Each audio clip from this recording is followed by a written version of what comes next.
Top 10 Indian Hausa movies of this month December. Kamar yadda kuke gani, kamar yadda muka saba, kamar kullum, kamar kodayaushe, a yau ma muna tafa muku da zababbun fina-finai guda 10 na daga kamfanoni daban-daban waɗanda ba su ku ji daɗin su kwarai da gaske, kuma fitattu ne, shahararrun fina-finai ne muka tato muku guda 10. Fim ɗinmu na farko shine Hujja, fim ne da ba ku ji daɗin shi kwarai da gaske da kamfanin Sultan. Sannan akwai Zanzaro, shi ma da kamfanin Sultan. Kai, wannan fim ɗin yayi matuƙar kyau kwarai da gaske.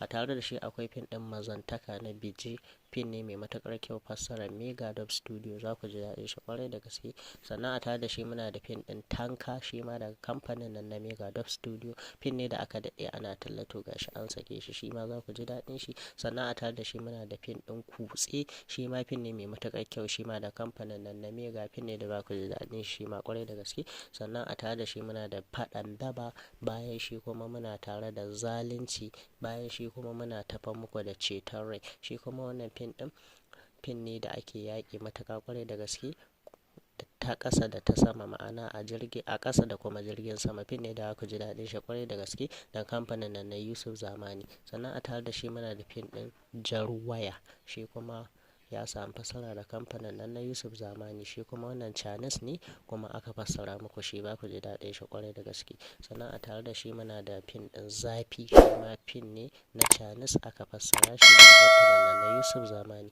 Ga duk wanda yake buƙatar ɗaya daga cikin waɗannan fina-finan, kai tsaye ga lambar wayar mu nan a jikin wannan bidiyon, ya ɗauka ya tuntuɓe mu ya ce yana buƙatar ɗaya daga cikinsu ko kuma gaba ɗayansu, domin yadda zai same su sai zai ji bayanin yadda zai mallaki ɗaya daga ciki ko kuma gaba ɗaya. Sannan muna tallata muku Indian Hausa VIP Group, wato group ɗinmu da muke tattara duk wata Indiya a ciki.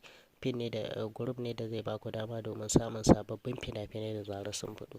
Sannan ga lambar mu nan dai, ga duk wanda yake da sha'awar ƙulla kasuwanci da mu a duk faɗin duniya, a duk inda yake, kai tsaye tuntuɓe mu ta wannan lambar waya domin ƙulla kasuwanci a faɗin duniya, a duk inda yake. Mun gode sai mun haɗu da ku a sababbin bidiyo masu fitowa.